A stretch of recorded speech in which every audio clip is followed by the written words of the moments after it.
मित्रों, आपने अपने परिवार में या अपने आसपास में किसी बुजुर्ग को जिनकी उम्र 60 साल से ज़्यादा है, अगर चलते हुए आपने उनको देखा होगा तो उसमें से काफ़ी लोग को आपने गौर किया होगा कि चलने में कठिनाई होती है। वो आहिस्ता आहिस्ता चलते हैं या चलने के वक्त छड़ी का या वॉकर का सहारा लेते हैं। उसमें से हमारे कुछ ऐसे भी अपने बुजुर्ग हैं जिन्हें सीढ़ियों पर चढ़ने के लिए सहारा लेने की आवश्यकता पड़ती है या अपने कुर्सी से उठने बैठने में काफ़ी कठिनाई होती है, कमजोरी होती है। इसके अलावा जब वो चलते हैं तो उनका संतुलन भी ठीक नहीं रहता है। बैलेंस की अपनी गड़बड़ी होने के कारण कभी कभी वो ज़मीन पर अपने गिर भी जाते हैं, जिसके कारण उन्हें फ्रैक्चर का खतरा भी होता है। ये दृश्य हम लोग देखते हैं। ज़्यादातर अपने बुजुर्ग इस बात को स्वीकार करते हैं कि ये हमारी उम्र बढ़ने के कारण हमारी मांसपेशियां हो गई हैं कमज़ोर, इसका कोई इलाज नहीं है। मगर ऐसी बातें नहीं हैं। इसे मेडिकल साइंस की भाषा में सार्कोपीनिया के नाम से जाना जाता है, जिसमें मांसपेशियों का क्षय भी होता है और मांसपेशियां हमारी कमज़ोर भी हो जाती है। थोड़ी सी सावधानी से, थोड़ी सी जानकारी से इसका इलाज संभव है और इसको हम रिवर्स भी कर सकते हैं। तो आज का हमारा विषय होगा सार्कोपीनिया। ये हमारे उम्र के साथ बढ़ती हुई कमजोरी और उस कमजोरी को मांस के क्षय होने की प्रोसेस को कैसे हम धीमी करें, कैसे वापस लाएं, ताकत मिले, यही हमारा आज का विषय होगा। मैं हूं डॉक्टर ए.के. गुप्ता और आप देख रहे हैं हमारा चैनल जान है तो जहान है।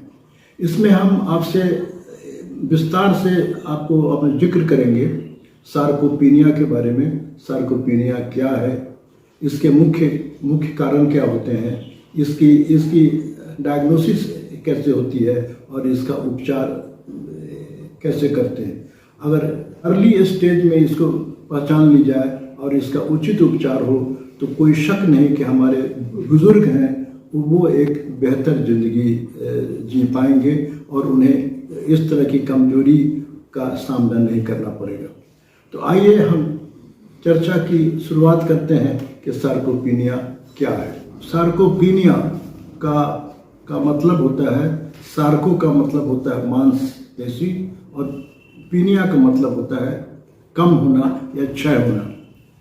आमतौर से 40 साल की उम्र के बाद धीरे धीरे हमारी मांसपेशियां कमज़ोर होने लगती है, उसमें प्रोटीन का क्षय होने लगता है, प्रोटीन टूटने लगता है और उसकी रचना, उसकी अपनी बनावट में बहुत स्लोनेस आ जाता है और मांसपेशियां के क्षय होने के कारण वो अपना साइज उनका छोटा होने लगता है और उसमें ताकत की होती है कमी।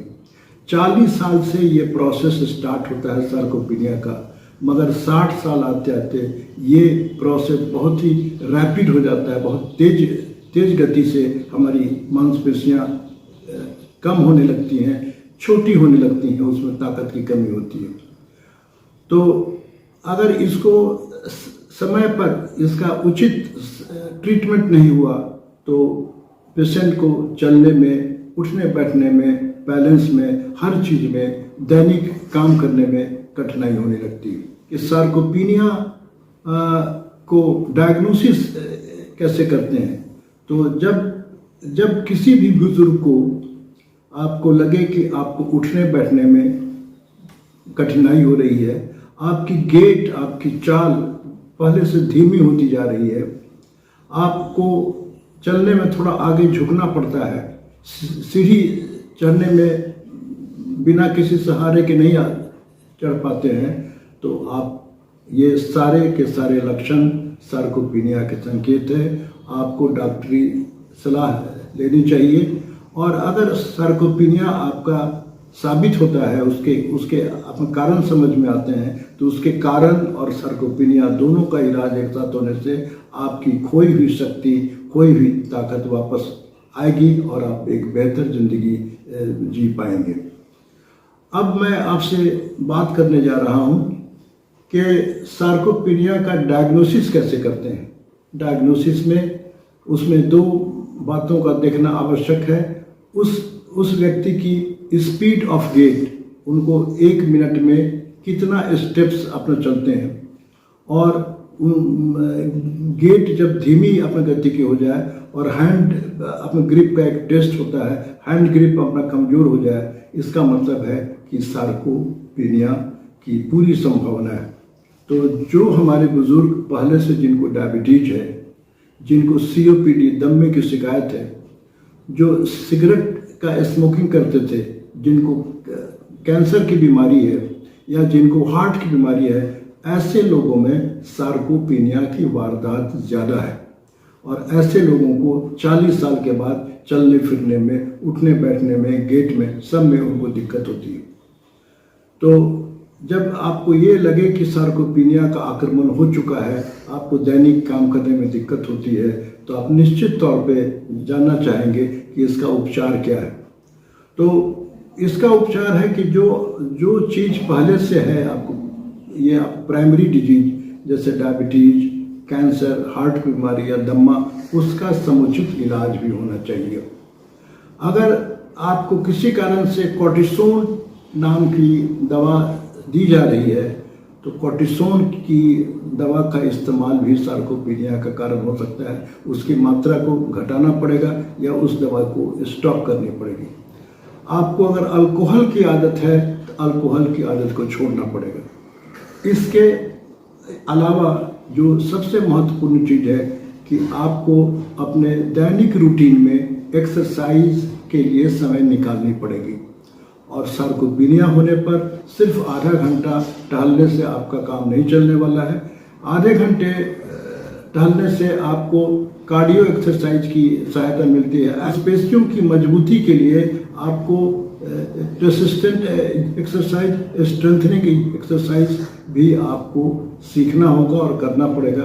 रेसिस्टेंस एक्सरसाइज, स्ट्रेंथनिंग एक्सरसाइज के लिए जिम या योगा का सहारा लें। जिम की एक्सरसाइज जो हमारे यंग लोग हैं उनके लिए करना ज़्यादा ठीक है। जो हमारे बुजुर्ग हैं वो इस लायक नहीं होते हैं कि जिम की कठिन एक्सरसाइज को कर पाए।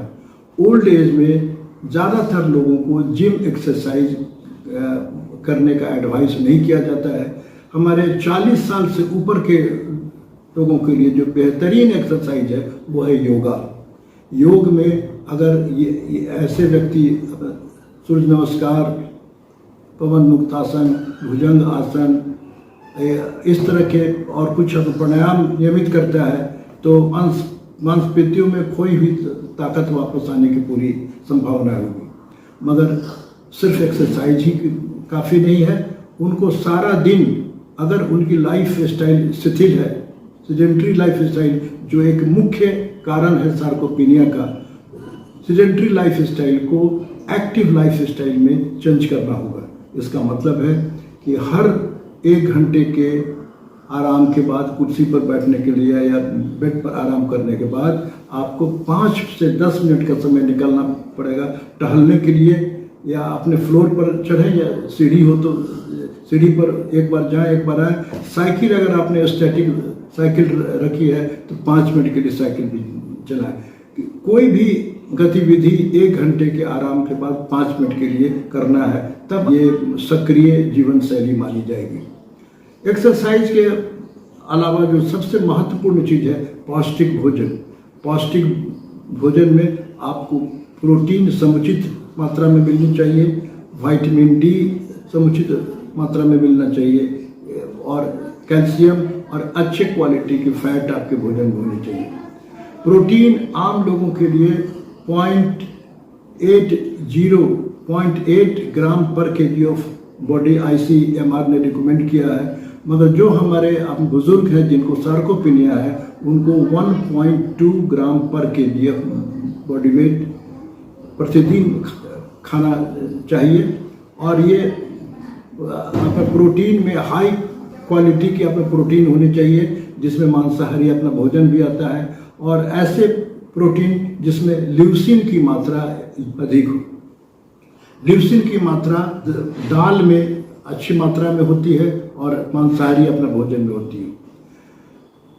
जो लोग शाकाहारी हैं या ज़्यादा उनके खाने में अब प्रोटीन की मात्रा की कमी है, उसका एक बेहतर विकल्प है कुछ ऐसे प्रोटीन सप्लीमेंट हैं जिसमें ल्यूसीन या उसके मेटाबोलाइट की मात्रा उचित मात्रा में रहती है। और अगर ये सप्लीमेंट 20 ग्राम रोज खाते हैं तो उनको हाई क्वालिटी की प्रोटीन मेकअप हो जाएगी। हाई क्वालिटी की प्रोटीन खाने के लिए अगर आपके भोजन में मांसाहारी भोजन जैसे आप चिकन, फिश, अंडे, और शाकाहारी भोजन में दूध के अपने बने हुए सामान जैसे कर्ड, दही, दालें, सोयाबीन, अगर आप प्रतिदिन सोयाबीन 30 से 40 ग्राम रोज खाते हैं अपने भोजन में, तो इसमें भी उतनी ही प्रोटीन है जितने मांसाहारी भोजन में। तो अपने भोजन में प्रोटीन का उचित स्थान दें।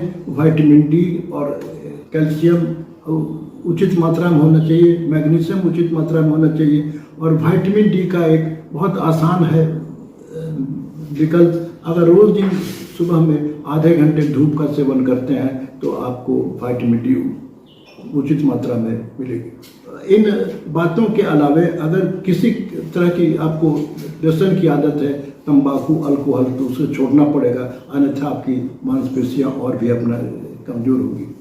इस वीडियो के अंत में मैं आपको ये सिर्फ कहना चाहूँगा कि ये जो सार्कोपीनिया है, मांसपेशियों का कमज़ोर होना, पतला होना और उसमें कमजोरी होना, चलने फिरने में तकलीफ, संतुलन में तकलीफ, ऐसा नहीं है कि हमारी उम्र बढ़ने के साथ सबों को होगा और होने के बाद इसका कोई उपचार नहीं है। आपको लगे कि मांसपेशी कमज़ोर है, आपको चलने फिरने में कठिनाई हो रही है, तो अपने डॉक्टरों से राय लें। अपने लाइफ स्टाइल में जैसा मैंने बताया उचित परिवर्तन करें। अपने खाने पीने के में अच्छे क्वालिटी प्रोटीन खाएं।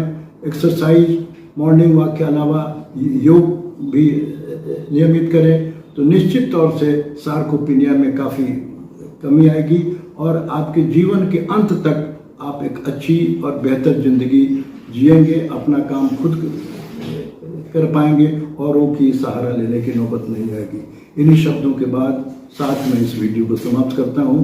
मुझे उम्मीद है अगर आप इस वीडियो को अच्छा लगा हो तो और भी जो हमारे आप बुजुर्ग हैं उसमें शेयर करना नहीं भूलें और सब्सक्राइब करना भी ना भूलें। धन्यवाद।